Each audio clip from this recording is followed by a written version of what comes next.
technique des stagiaires étrangères. Je remercie Madame Suzanne Etier. Nous avons eu des enseignements intéressants sur ce qui se passe au Canada. Et maintenant, je vais vous présenter ce qui se passe dans le milieu japonais. Donc, quand on parle des immigrés, le terme est très délicat, en tout cas dans la langue japonaise. Et mon intervention va s'articuler autour de deux messages. L'un porte sur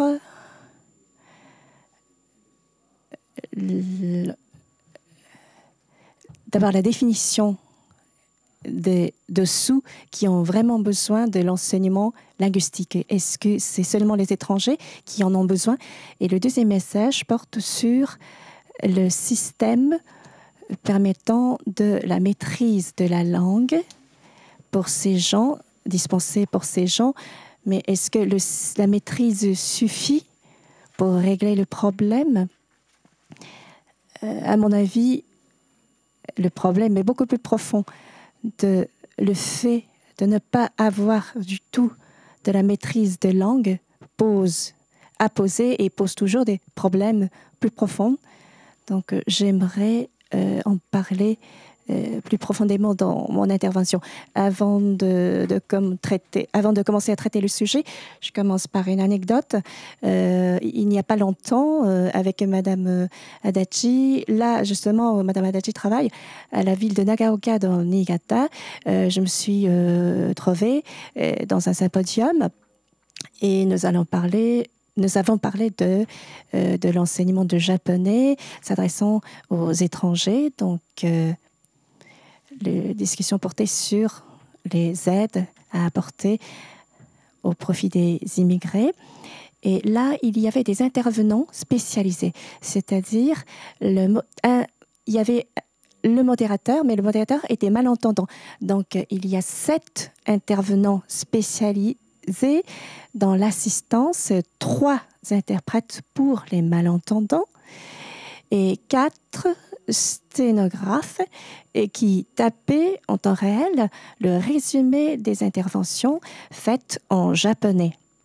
Donc, il y avait 4 ordinateurs qui étaient disposés et les sténographes donc transcrivaient simultanément des communications faites en japonais. Et c'était assez spectaculaire et je me suis rendu compte combien c'était important de la traduction ou de l'interprétation. Donc le problème linguistique réside non seulement entre natifs et les non-natifs, mais aussi même à l'intérieur du Japon, à l'intérieur de la même langue. Parfois, il faut des intervenants spécialisés. Alors, pour mon intervention d'aujourd'hui, j'ai préparé un texte. En fait, c'était la première fois que j'ai préparé un texte à lire. C'est pour faciliter la traduction, bien sûr. Donc, on m'a demandé de préparer un texte, mais je n'ai jamais eu d'expérience avant. Donc, j'ai écrit des notes assez détaillées, mais je ne suis pas sûre que ma communication va se dérouler comme j'ai prévu dans mon scénario. Donc, je m'excuse à l'avance. Donc, nous allons parler des immigrés. Alors, qui sont les immigrés? Alors, donc, mon premier diapositive. Donc, à l'époque de la guerre entre le Japon et la Chine, Taïwan devenait le territoire japonais. Il y a eu l'entrée en vigueur de la loi sur les aborigènes de Hokkaido qui porte sur les Aïnus. Et ensuite, à l'époque, le Japon et la Russie se sont battus et le Japon a obtenu le territoire Sakharine. Il y a eu également l'entrée en vigueur de la loi sur la prévention de la maladie de Hansen. C'est la lèpre. Donc, du milieu du 19e siècle au début du 20e siècle, le Japon était en pleine mutation pour devenir un État-nation moderne. Et c'est justement pendant cette période que, autour des territoires qui étaient jadis étrangers, mais qui sont devenus japonais, et donc, pendant cette période, le Japon rencontre des problèmes concernant des éléments non natifs dans la population japonaise. Et il y avait des aborigènes dans le Hokkaido, notamment les Ainu. Ils étaient obligés de se déplacer pour vivre dans des réserves. Ils étaient privés des droits en matière d'éducation, de propriété ou d'emploi ou de déplacement. Et en 1907, donc l'entrée en vigueur de la loi sur la prévention de la maladie de Hansen, donc les victimes de la maladie de Hansen étaient eux aussi déplacés exprès dans des centres spécialisés et ils n'avaient pas le droit d'avoir des enfants ou de les élever. Ces deux lois portaient atteinte jusqu'à peu de temps, pendant presque un siècle, ces deux lois portaient atteinte aux droits fondamentaux de ces populations explicitement désignées.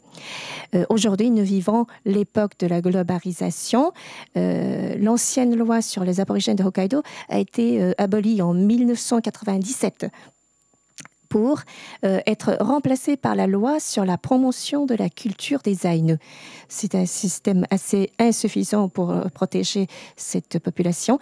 Et quant à la loi sur la prévention de la maladie de Hansen, cette loi a été abolie en 1996. Et en 2001, nous avons le Premier ministre Koizumi. À cette époque, le crime d'État envers les victimes de la maladie de Hansen a été confirmé, donc avec une série de lois. L'État a reconnu son erreur envers les victimes. Et rappelant que les Ainu et les victimes de la maladie de Hansen ont tous la nationalité japonaise, mais ils étaient quand même ils étaient privés des droits d'éducation et d'emploi, etc. Donc, dans une société, pour faire partie d'une société, il faut remplir un certain nombre de conditions. Donc, il y a des critères qui varient d'une société à l'autre, mais en général, ces critères sont souvent des compétences, race, ethnie, sexe ou âge, etc. À Kyoto, d'ailleurs, on dit que c'est très difficile de devenir un Kyotoite. Et ceux qui sont membres à part entière, ne sont pas, pour ainsi dire, des immigrés.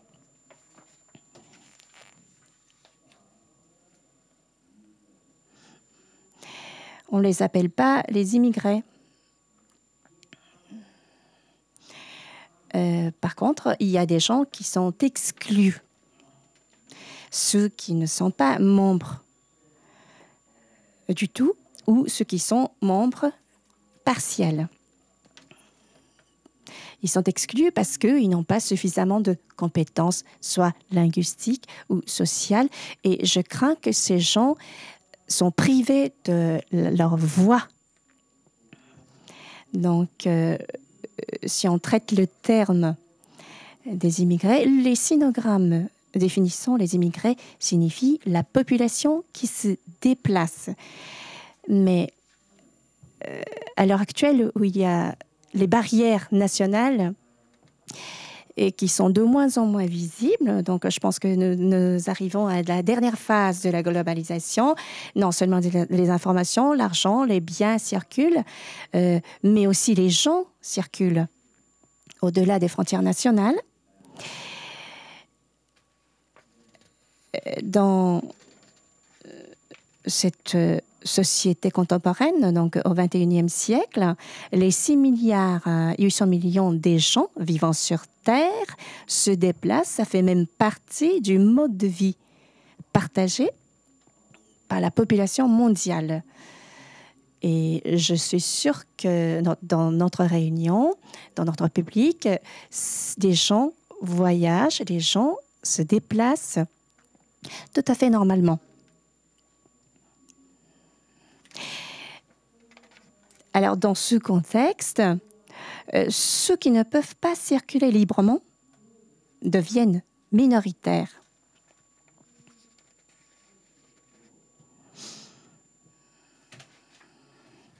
Et contrairement à la définition des immigrés, donc la population qui se déplace, ils ne peuvent pas circuler librement ou, dans certains cas, ils sont forcés à se déplacer comme des réfugiés.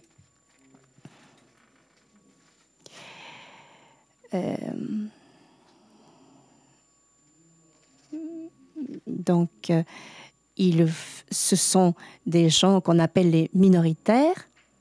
Et si on considère comme déplacement à l'échelle sociale, l'ascension sociale rendue possible par l'éducation ou par l'emploi, les immigrés sont justement ces minoritaires qui sont privés des moyens de tout déplacement géographique et social. Donc, ma première conclusion concernant la problématique qui sont les immigrés, le problème concernant la politique linguistique pour les immigrés n'est rien d'autre que le problème concernant la politique pour la minorité, donc pour ceux qui sont les plus démunis dans la société. Et il faut partir de leur point de vue pour parler de l'aide à fournir,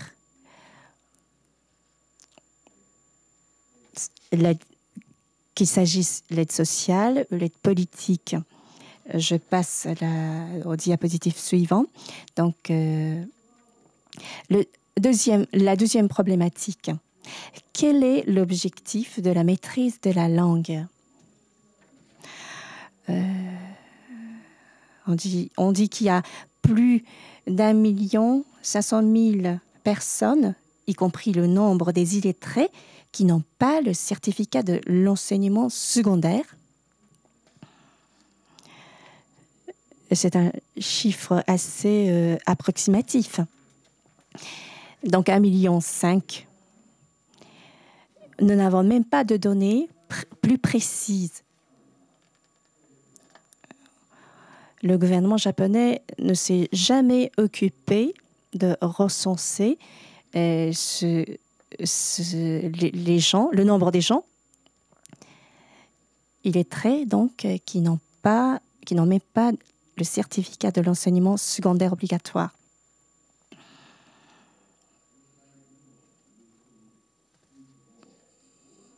Donc, il faudrait d'abord recenser le nombre des gens de ces catégories. Donc, dans notre société où l'information a une valeur accrue, ceux qui ne savent même pas lire les katakana, donc la transcription phonétique, ou ceux qui ne peuvent pas faire des simples calculs de division,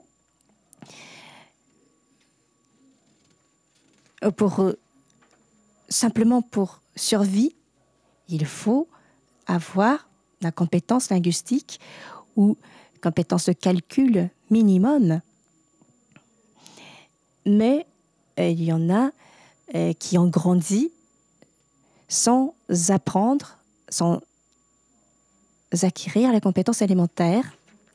Et il y a les cours du soir au collège qui sont dispensés, justement, qui s'adressent aux gens qui n'ont pas eu de compétences, qui n'ont pas eu de chance d'acquérir de compétences minimum élémentaires. Et dans la société japonaise, c'est vrai que personne ne meurt de faim, mais il y en a qui vivent au-dessous du seuil de pauvreté, c'est un fait. Non seulement les vieilles personnes sans emploi, mais les jeunes, les femmes qui vivent tout seules, ou les étrangers, ou ceux qui ont trop de diplômes aussi. Il y a des gens qui vivent avec peur de mourir de faim.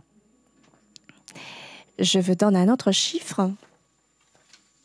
C'est le 3e rang. Alors, ceux parmi les criminels, donc, et les criminels qui n'ont pas de certificat de l'éducation secondaire, et parmi 67 prisons pour les mineurs, il y a un seul établissement qui dispense donc de l'enseignement pour les mineurs. Et pour les criminels mineurs étrangers, il n'y a qu'un seul établissement qui se trouve à Kurihama qui dispense de l'enseignement du japonais. Donc, dans toutes les disciplines, que ce soit les mathématiques, les musiques, l'éducation physique, la maîtrise de la langue est indispensable. Donc, la maîtrise de la langue est indispensable pour s'apprendre. Donc, la maîtrise de la langue est une condition minimum pour leur survie et pour l'engagement social. Donc, la maîtrise de la langue ne relève pas simplement de la dimension culturelle, mais c'est un acte, pour ainsi dire, très politique. Donc, c'est la deuxième problématique que je vous propose. Et troisièmement, je passe à la maîtrise de la langue. J'aborderai quelques exemples de personnes parmi les minoritaires, donc les immigrés intérieurs de la société japonaise, et qui étaient privés de l'éducation. Pour eux, la maîtrise de la langue a été un acte de résistance. Donc, je vous représente 3 personnes. D'abord, ancien élève du collège de soir et qui s'applique maintenant et qui se sont beaucoup dispensés dans les années 60 ou 70 pour former le réseau des écoles du soir, des cours du soir dans la région d'Osaka. Masao Takano, il écrit des livres et il est illettré jusqu'à l'âge de 22 ans. Ses œuvres ont été traduites même en coréen. Il a écrit un livre, Les lettres et les paroles comme armement. Takao écrit dans ses écrits, « Ne sachant ni parler, ni lire, ni écrire, comment j'aurais pu m'exprimer face à la discrimination et à la violence? Si les paroles ne suffisent pas, ça se réglera à coups de poing. Si les coups de poing ne suffisent pas, je ne vois pas en quoi c'est mal de voler, de se bagarrer, de racketter. » Je ne sais pas si l'interprète arrivera à traduire ces termes. Donc, des rackettés. Je répète, je ne vois pas en quoi c'est mal de voler, de se bagarrer, de racketter. Pourquoi je ne pouvais pas faire autrement pour survivre? Il y a une raison tangible derrière cette situation. Donc, je continuerai à vivre avec cette conscience formée avant, pendant et après la guerre. Je vivrai pour les camarades tués. Je vivrai pour qu'il n'y ait plus d'orphelins de la guerre ou de collégiens du soir, comme moi. Donc, quand il avait moins de 20 ans, il faisait tout. Il volait, se bagarrait, rackettait, tout cela. Donc, il était même dans un centre de redressement pour les minoritaires. Il avait 69 ans maintenant. Il enseigne au 3e cycle de l'université de Ikkyo. Deuxième exemple, c'est le cas de Norio Nagayama. Il est né à l'extrémité est du Hokkaido, donc dans un village qui n'a même pas d'adresse, complètement isolé, victime de la violence à l'intérieur de la famille, violence et négligence à l'intérieur de la famille. Donc, il est monté à Tokyo quand il avait 19 ans. Il a volé un pistolet dans un camp militaire américain et il a tué 4 personnes successivement à travers le Japon, arrêté et emprisonné. Et dans sa cellule, et c'est dans sa cellule qu'il s'est mis à écrire. Il a laissé son premier livre, Les larmes de l'ignorance. Il a même été couronné des prix littéraires. Je cite quelques passages dans ces larmes de l'ignorance. Je ne regrette pas d'avoir commis des crimes parce que c'est en prison que j'ai appris à lire pour m'enrichir.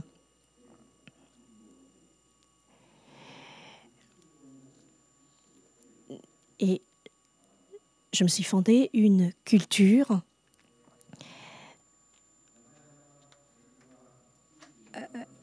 le 1er août 1997, quand il avait 48 ans, le garde des Sceaux ordonne l'exécution de la peine de mort. Malgré sa forte résistance, il a été exécuté.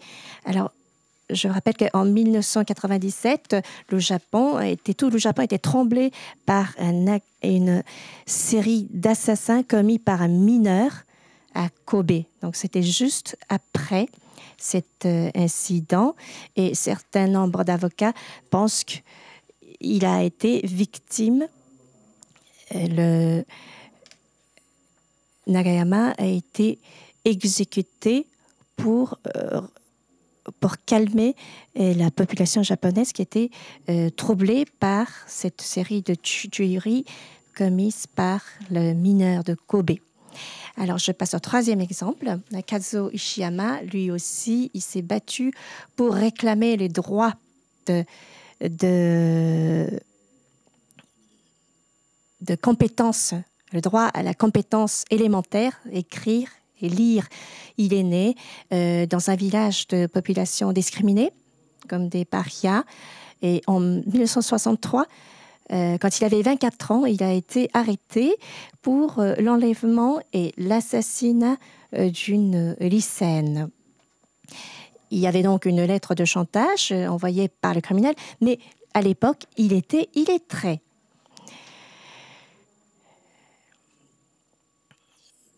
Mais c'est évident qu'il n'était pas capable d'écrire quelques lettres que ce soit. Et des expertises de la lettre de chantage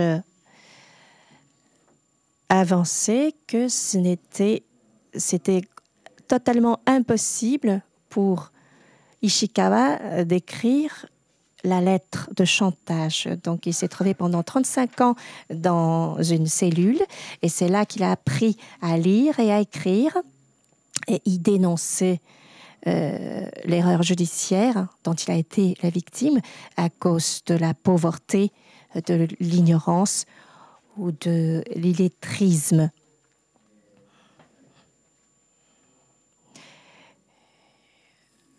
Depuis décembre 1997,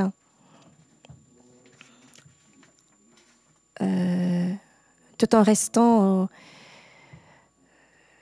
condamné à perpétuité, il a été laissé en liberté provisoire. Il vit à Sayama il écrit dans son journal, n'ayant même pas été suffisamment à l'école primaire, parce que j'étais trop pauvre, je n'ai pas de moyen d'expliquer à mes compatriotes la vérité de l'affaire dite de Sayama. Il me faut 2-3 heures pour écrire une lettre. Si j'avais fait seulement des études au collège, le regret m'exaspère et me chagrine profondément.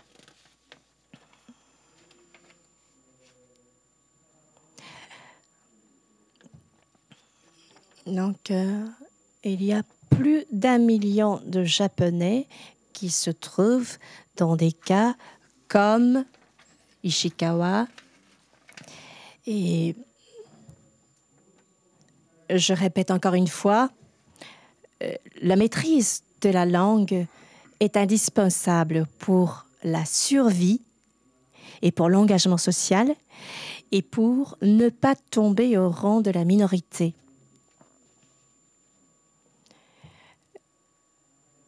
C'est pourquoi la maîtrise de la langue est un enjeu très politique pour chacun d'entre nous. Ensuite, le thème qui m'a été indiqué pour aujourd'hui, ça c'est le rôle de l'enseignant de langue. Et moi, personnellement, comme c'est indiqué ici, il y a des candidats infirmières et aides-soignants que nous avons reçus de l'Indonésie et également il y a des candidats en provenance des Philippines et je m'occupe de l'enseignement du Japon de ces personnes. Et donc le Japon a reçu ces personnes suivant l'accord de partenariat économique passé avec ces deux pays asiatiques. Et donc, il y a à terme, il y aurait 1 millier d'étrangers qui seront affectés comme infirmiers ou aides-soignants à des hôpitaux et des établissements d'aide des personnes âgées et dépendantes. Et donc, ces personnes viennent au Japon pour y trouver un travail, mais aidant la presse, par exemple, il y a des regards assez méprisants vis-à-vis de ces personnes en les considérant comme ils sont là pour gagner et des sous, gagner de l'argent, mais c'est bien sûr, ils sont là pour travailler au Japon. Et donc, de travailler à l'étranger n'est pas quelque chose de méprisable. Donc, il y a des Japonais donc, qui ont une attitude tout à fait méprisable vis-à-vis de ces étrangers, les immigrés, travailleurs immigrés en provenance des pays asiatiques. Donc, c'est les Indonésiens ou les Philippines, Philippins,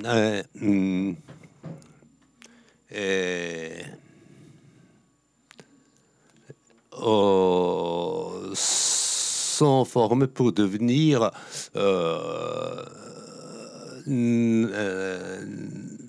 un peu, c'est pas tout à fait nationaliste, mais ils sont obligés de représenter d'un côté leur pays et donc quelle que soit la langue, que ce soit le japonais, l'anglais, le français, et donc il y a un processus qui fait que la langue soit combinée avec le régime politique du pays où est utilisée cette langue. Donc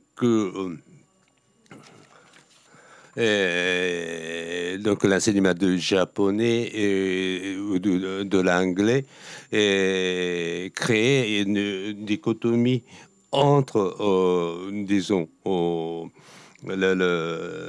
d'un côté, le national, la nation et la langue nationale, et de l'autre côté, le monde extérieur, étranger et langue étrangère. Donc, c'est une diapo qui montre l'ambassadeur de l'Indonésie au Japon, qui était là pour recevoir des Indonésiens qui sont venus au Japon pour suivre la formation d'infirmière. Donc, l'ambassadeur leur a dit, vous êtes là au Japon en tant que représentant de notre pays, de l'Indonésie. Et donc, vous allez suivre votre formation comme il faut, et jamais il faut quitter comme ça sans prévenir cette formation. Et une autre diapositive,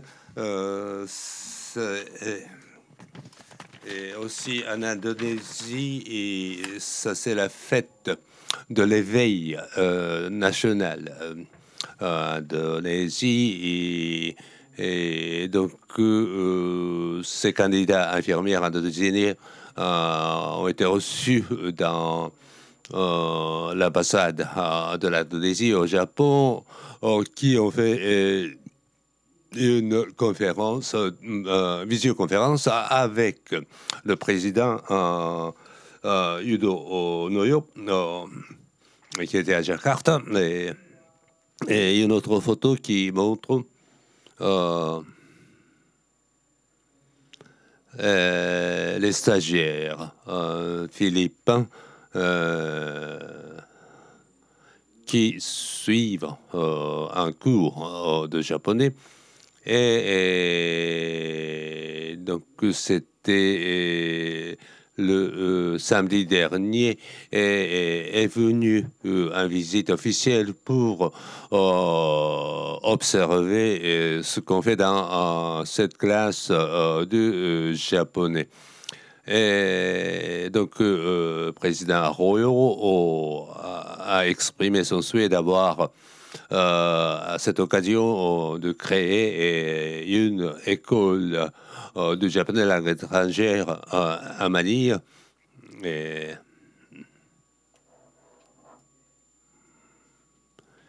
donc,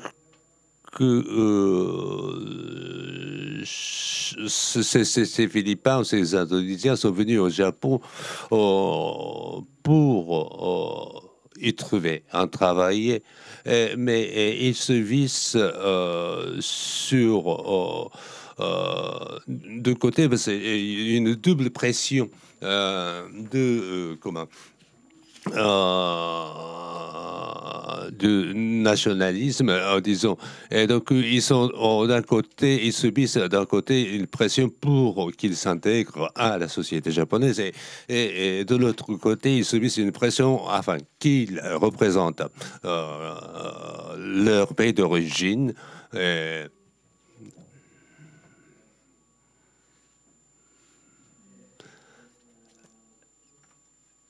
Donc, ce mariage entre la langue et le régime politique du pays et utiliser cette langue et donne naissance à la langue nationale. Et donc, à l'intérieur à ce moment-là, force est de constater qu'on voit naître une répression de la diversité qui peut se trouver au sein d'une nation. Par exemple, des exemples sont ceux des lépreux, des Aïnous, dont je vous ai parlé tout à l'heure au début de mon exposé. Et donc,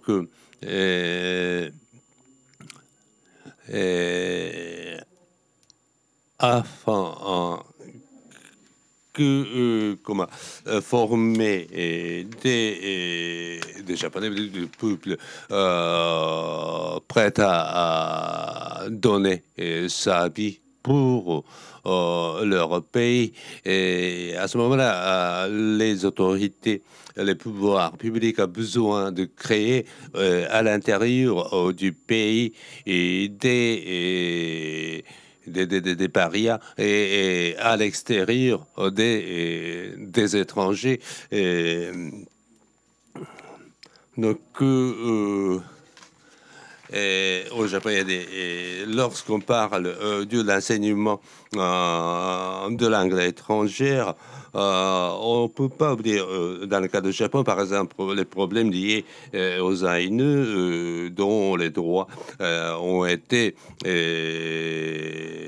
réprimés, et également les gens d'Okinawa, les camps, la base militaire.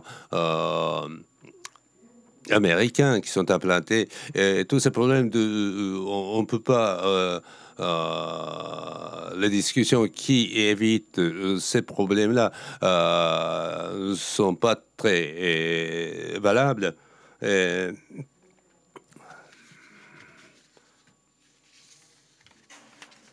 Également au niveau de la langue, par exemple, moi personnellement, j'enseigne le japonais aux étrangers depuis des dizaines d'années. Et, et Et donc, je me demande, c'est en essayant d'apprendre le japonais correct aux étrangers, peut-être j'ai contribué et à apporter une contribution à la création de la langue nationale japonaise. Donc, si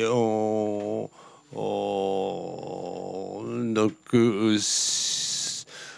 lorsqu'on enseigne une langue, on a tendance à croire que en apprenant la langue, on arrive à se communiquer dans cette langue. Et à ce moment-là, ceux qui n'arrivent pas à communiquer peuvent se trouver exclus de système social. Donc l'enseignement de la langue aborder sous l'angle d'une activité culturelle. Et, par exemple, les Indonésiens ou les Philippins qui suivent leur stage au Japon, bien sûr, ils apprennent le japonais et le reste de programme est consacré à l'initiation socioculturelle, à la vie socioculturelle du Japon. Donc,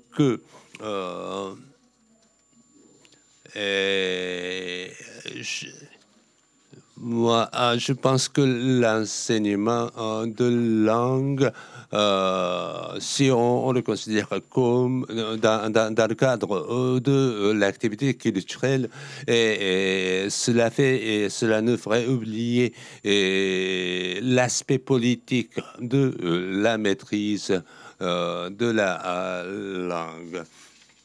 Et donc, je voudrais maintenant passer à cinquième point. Je vous ai dit tout à l'heure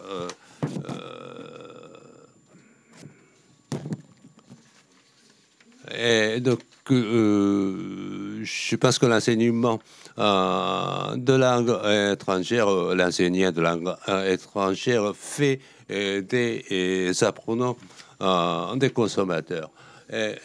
Donc par rapport à cela, je voudrais vous évoquer un effet divers qui s'est produit dans la préfecture de Gunma. C'est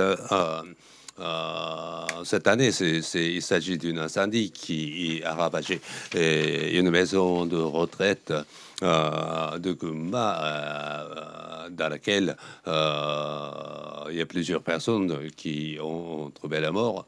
Et l'année dernière, un deuxième fait divers, c'était en 2008, il y a un jeune de 25 ans qui a poignardé plusieurs personnes dans la rue de Akihabara, dans un quartier très animé de Tokyo.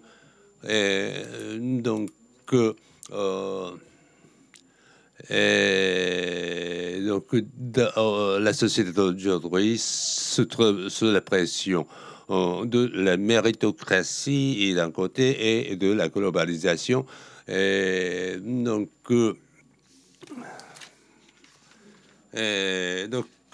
le cadre de cette globalisation, la langue n'est qu'un simple outil de communication. Et si on définit la langue ainsi, et ce qu'on demande à la langue, c'est le pragmatisme, c'est de l'efficacité de cette langue au service des activités économiques. Et donc, comme le système dit Kanban de Toyota, des mouvements, des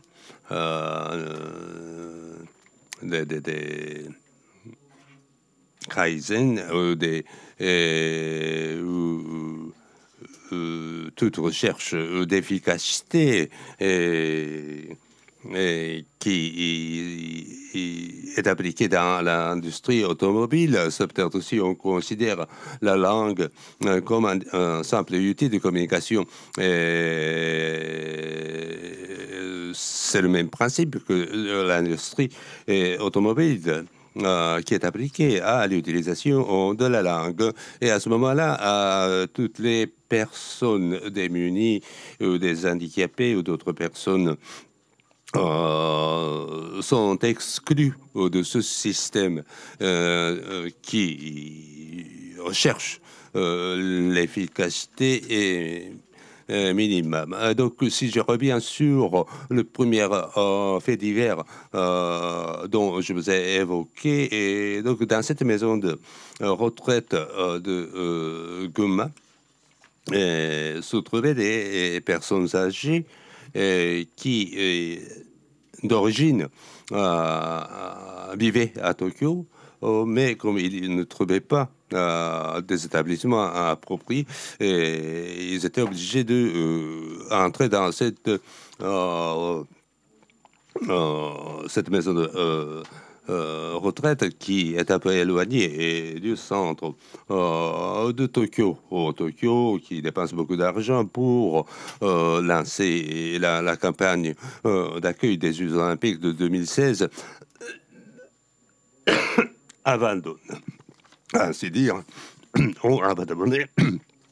Pour ainsi dire, c'est ces personnes âgées. Donc,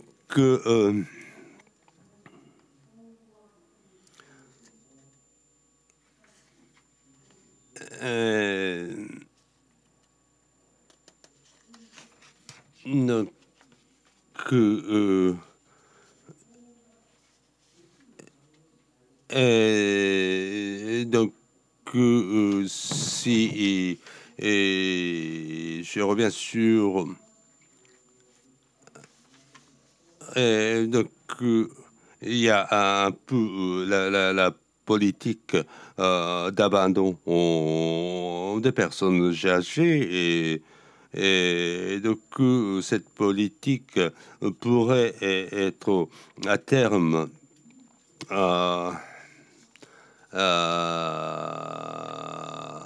appliquée et sur le plan plus international, c'est-à-dire que maintenant qu'on forme des Indonésiens ou des Philippins infirmières qui apprennent le japonais. Et si ces personnes retournent leur pays d'origine, donc il peut y avoir des infirmières, des soignants qui parlent japonais. Et à ce moment-là, peut-être les personnes âgées japonaises qui n'ont plus de place au Japon pourraient être envoyées dans ces pays et afin donc, ces pays pourraient à terme devenir des pays d'accueil de ces personnes âgées et abandonnées par les autorités japonaises. Donc,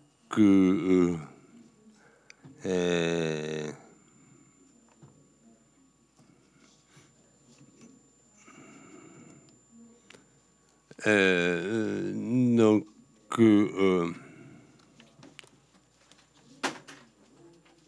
des pays riches pourraient à terme utiliser les pays pauvres pour abandonner leur population âgée et indésirable, peut-être dans leur société. Donc, il y a des débats concernant des immigrés ou des étrangers, et dans le cadre de la déréglementation, tout le monde, tous les Japonais, pour devenir former le précaria ce mot valise qui a été formé par précaire et prolétariat. Et donc, il s'agit des gens qui n'ont pas de travail fixe et qui se trouvent dans une situation en précaria. Donc, au Japon, il y a des jeunes dont on appelle qu'on appelle freeter, qui n'ont pas de travail fixe et qui changent de travail régulièrement, ceux qui ne font que de petits jobs pour survivre. Et il y a on dit qu'il y a à peu près plus de 4 millions de gens comme ça qui vivent de petits jobs.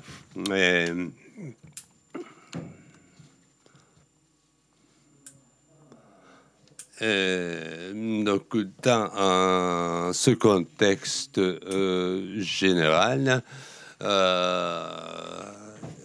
donc les gens qui n'ont pas qui travaillent de façon précaire, par exemple cette affaire de Akihabara pourrait se produire sans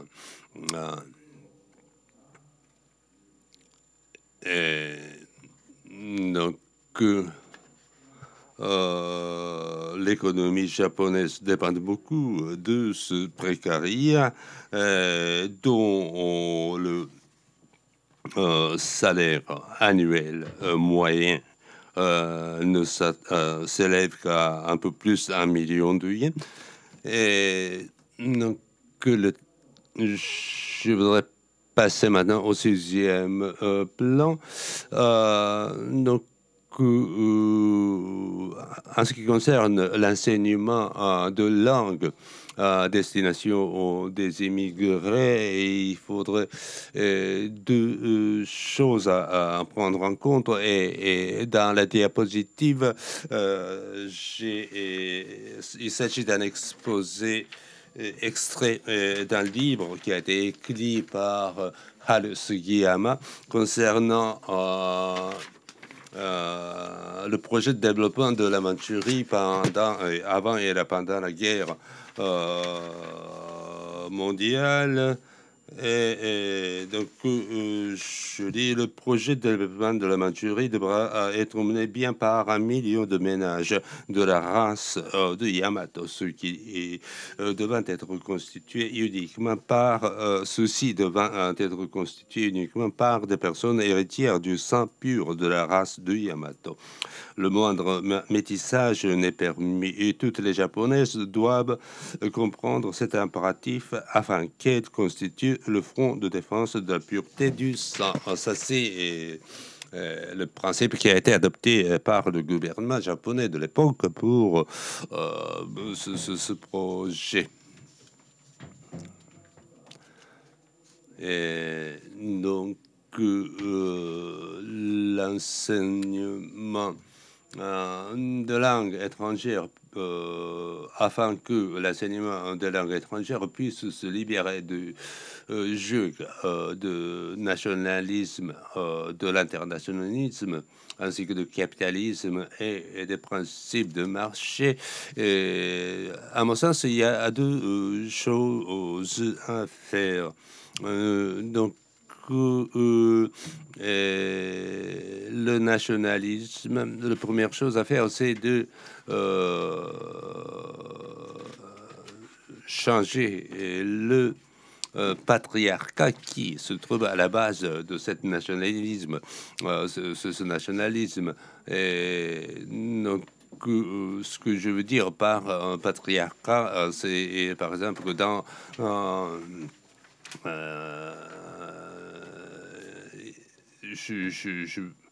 il faut changer le système langagier qui s'articule autour des hommes de niveau d'éducation élevé. Plus concrètement, il faut supprimer dans des examens écrits l'utilisation des expressions empruntées à l'ancien chinois.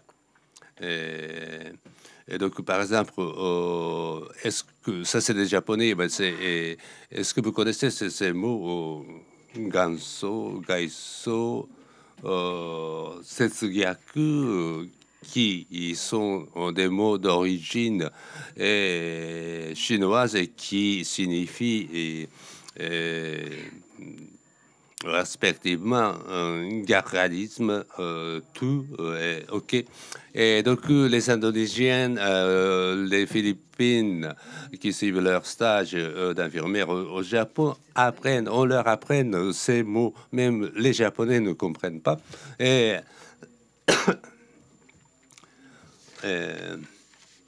donc, je pense que l'utilisation de ces mots, il faut revoir. Il faut les remplacer par des mots plus simples et qu'on utilise quotidiennement. Et une deuxième chose, c'est que le nationalisme, au moment du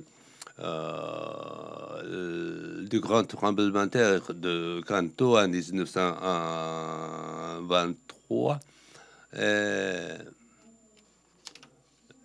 Donc, il y a eu, à la suite de ce tremblement de terre, il y a eu un massacre des ressortissants coréens.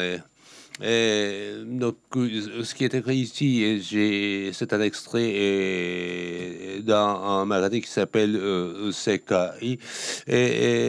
Donc, ce que je voulais faire remarquer, c'est que les propos énoncés par un étranger et transcrits en katakana. Et donc, ce qui me semble tout à fait discriminatoire, pourquoi on doit transcrire ces mots en katakana.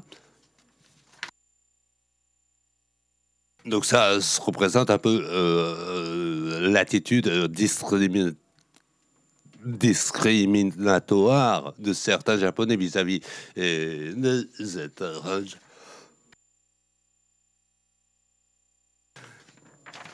Et donc, ce qui me semble important, c'est lorsque on aborde la question liée à l'enseignement de langue étrangère, on ne peut pas partir de l'hypothèse de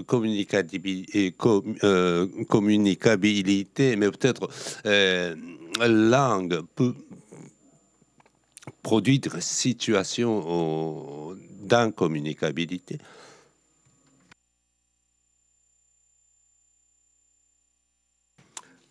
Donc, il y a des malades de la sclérose latérale amyotrophique qui perdent petit à petit et leur autonomie physique au fur et à mesure que leur corps se paralyse et à terme ils perdent et ils n'arrivent plus à parler. Et parmi ces gens-là, il y a des personnes qui choisissent la mort digne ou de demander au médecin d'enlever leur appareil respiratoire.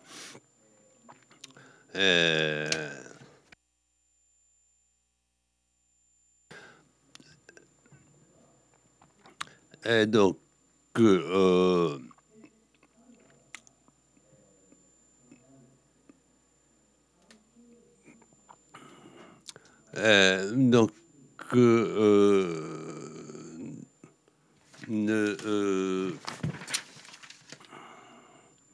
dans les différentes étapes de la vie que nous franchissons, depuis la naissance jusqu'à la mort, qu'est-ce que nous devons faire pour continuer à interagir les uns et les autres, même dans des situations d'incommunicabilité et dans en transmissibilité. Et donc, cette incommunicabilité, intransmissibilité devrait être placée au cœur de la philosophie de l'enseignement de langue.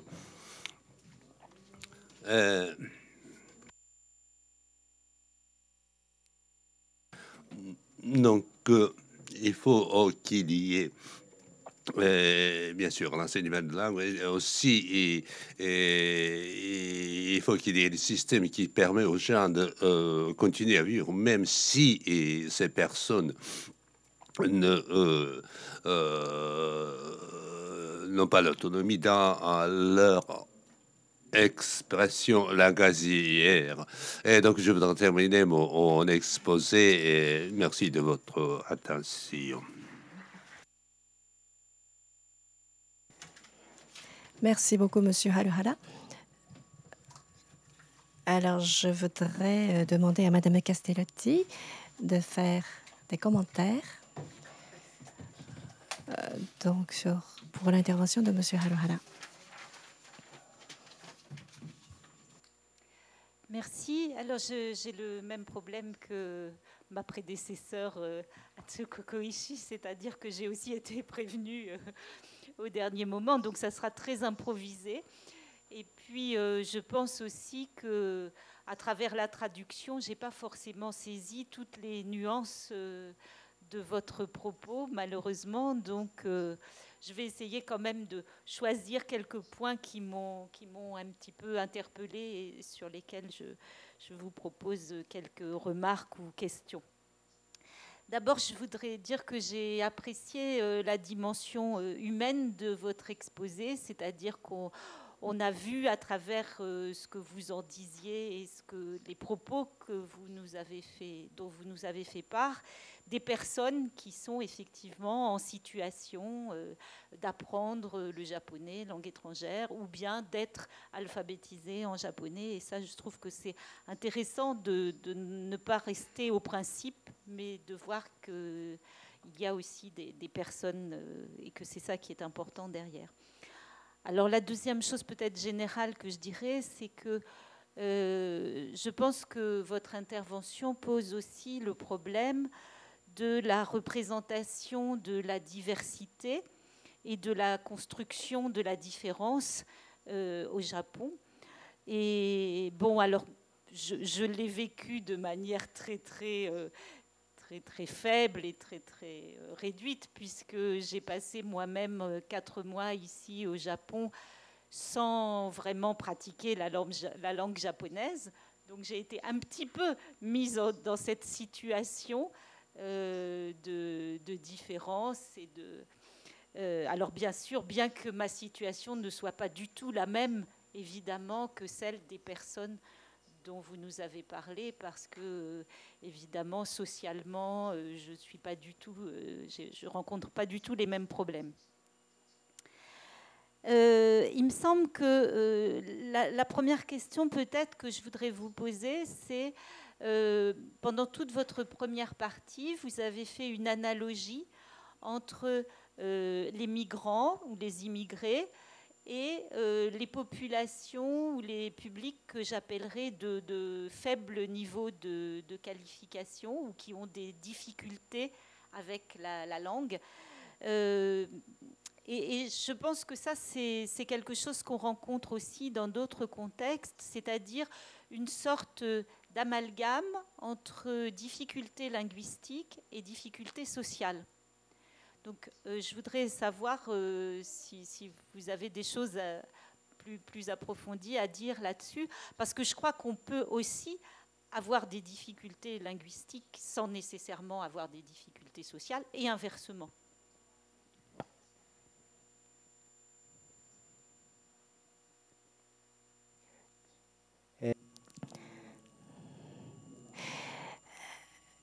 Alors, premièrement, en ce qui concerne le problème linguistique,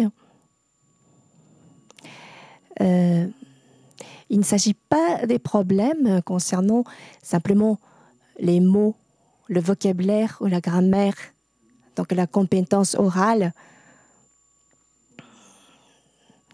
Le problème dépasse ce niveau-là.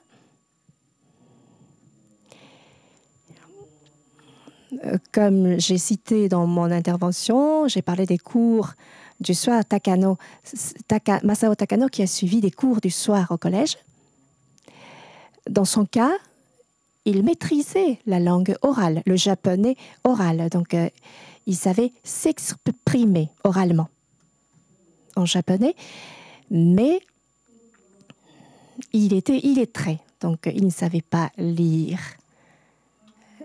Et jusqu'à l'âge de 22 ans, il n'a jamais été formé. Il n'a jamais été dans un système éducatif. Donc, il savait parler, mais dans la société, il n'a jamais acquis la compétence de vivre, de faire partie d'une société.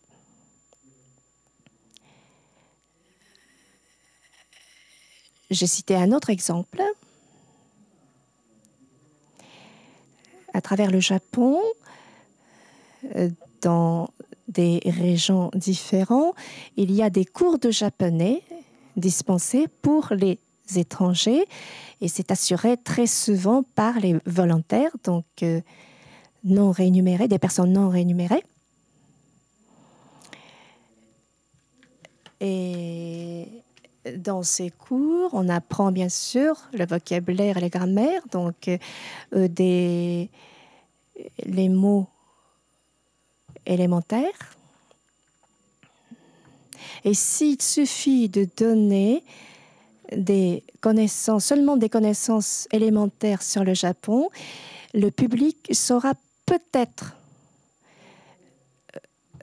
parler japonais, mais est-ce qu'ils pourront jouer un rôle significatif dans la société? Est-ce qu'ils auront une voix réelle vis-à-vis de la société où ils vivent?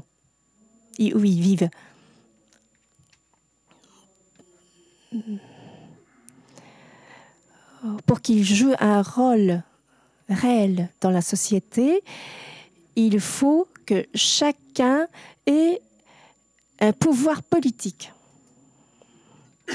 Donc, pour l'enseignement de japonais, il faudrait concevoir le système dans cette optique. Oui, je suis bien d'accord avec vous.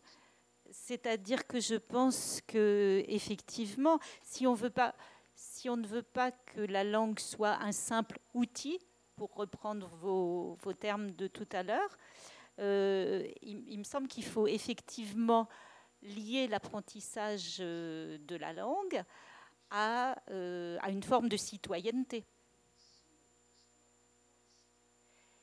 Et je crois que ça dépasse largement nos capacités en tant qu'enseignants, que formateurs, etc. Et que ça concerne plus largement, effectivement, le Japon en tant que société, en tant que nation, en tant qu'organisation politique et sociale.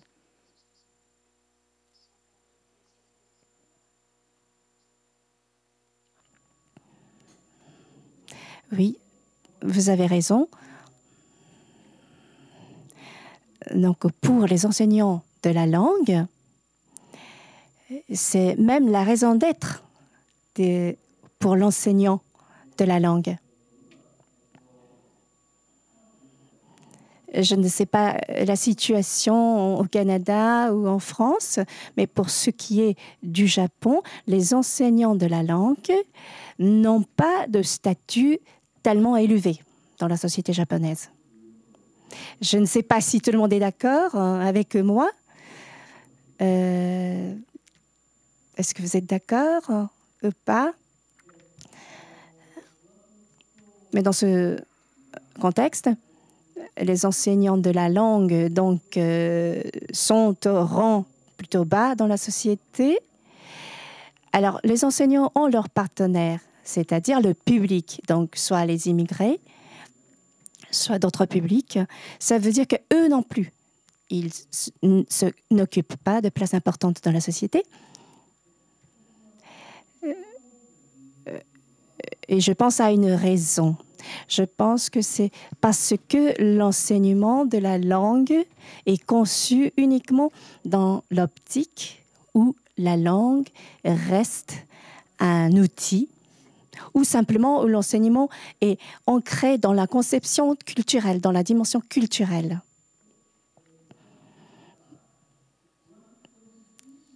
Alors, les enseignants eux-mêmes, il faudrait que les enseignants gagnent plus de voix dans la société. Donc, il faut réhabiliter l'enseignement de la langue. Il faut réévaluer la société. Donc, il faut penser à former les citoyens à travers l'enseignement de la langue. Oui, je crois qu'on peut être d'accord sur cette formulation. Former des citoyens à travers l'enseignement de la langue, je pense qu'on partage ça. Alors, justement, peut-être dernière chose, sur l'enseignement de la langue proprement dite.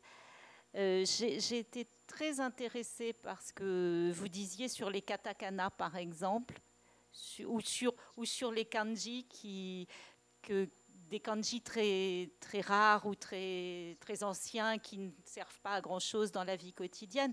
Effectivement, Madame Matsuoka était intervenue aussi là-dessus au colloque de Kyoto début avril pour parler d'une forme de japonais simplifié. Et je crois aussi que ça, c'est une idée intéressante de réfléchir sur le plan de l'enseignement de la langue lui-même aussi pour faciliter cette citoyenneté. Parce qu'effectivement, tant qu'on reste à une forme de japonais très difficile, auquel il est très difficile d'accéder, ça ne favorise pas non plus cette dimension citoyenne, il me semble.